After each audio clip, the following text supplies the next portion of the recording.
शेतकरी काय करतायत, 4 पेटी 5 पेटीचा हव्यास करतायत.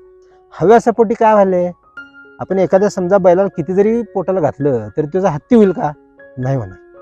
तसं इकडे चुकीच्या पद्धतीने कोणतरी सांगतं, म्हणजे ऍक्च्युली त्याची निघते 3 पेटी, तो सांगतो 5 पेटी.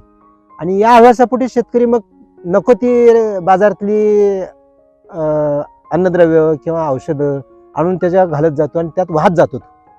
द्राक्षाच्या बियामध्ये जिब्रॅलिक ऍसिड तयार व्हायचं, म्हणून बियाची द्राक्षे मोठी असतात. आपण हव्यासापोटी बिन बियाची द्राक्ष आणली, म्हणजे निसर्गात जे मिळत होतं ते टाळलं आणि मग त्याच्या फुगवणी आणि लांबीसाठी हे पिजरचा वापर केला.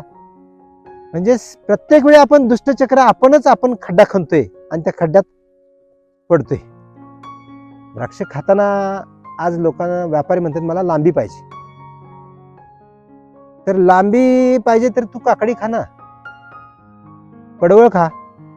द्राक्षाला लांबी कशासाठी पाहिजे, लांबीचा आणि द्राक्षाच्या न्यूट्रिशनल व्हॅल्यूचा किंवा द्राक्षाचा जो उपयोग आहे त्याचा काय संबंध आहे, काही संबंध नाही. पण हे असंच मार्केटमध्ये एक स्ट्रॅटेजी आली, चुकीचे फंडे आले आणि त्यामध्ये शेतकरी तो लांबीच्या मागे धावत धावत चुकीची औषधं वापरत चालला. द्राक्षाचे फायदे काय, तर भूक वाढते, पोट साफ होतं, पचन सुधारतं आणि त्यातनं जे काही पोटॅश मिळतं, मॅग्नेशियम मिळतं, कॅल्शियम मोठ्या प्रमाणात मिळतो. हे फायदे राहिले बाजूला. केवळ द्राक्ष लांबडे आहेत म्हणून खातात का, नाही. पण मार्केटमध्ये आत्ता एवढा मोठा फंड आहे, लांबी पाहिजे, दुसरं काहीच नाही, लांबी पाहिजे लांबी पाहिजे असा 8 तास. आणि त्या शेतकरी त्या लांबीच्या नादात कने नत्राचा अतिरेक करतोय साहेब.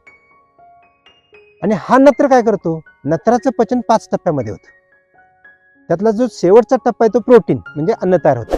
त्याच्या अलीकडल्या टप्प्यामध्ये जर जाऊन तो नत्र थांबला, म्हणजे ज्यावेळी नायट्रेट नत्राच्या लेवल वाढतात त्यावेळी रोगकिडीचं प्रमाण वाढतं. लांबीच्या नादात त्यानं काय केलं, नत्राचा वापर वाढवला आणि नत्राचा वापर वाढल्यामुळे रोगकिडीचं प्रमाण वाढलं. म्हणजे असं ते प्रत्येक वेळी संकट ओढवून घेतो.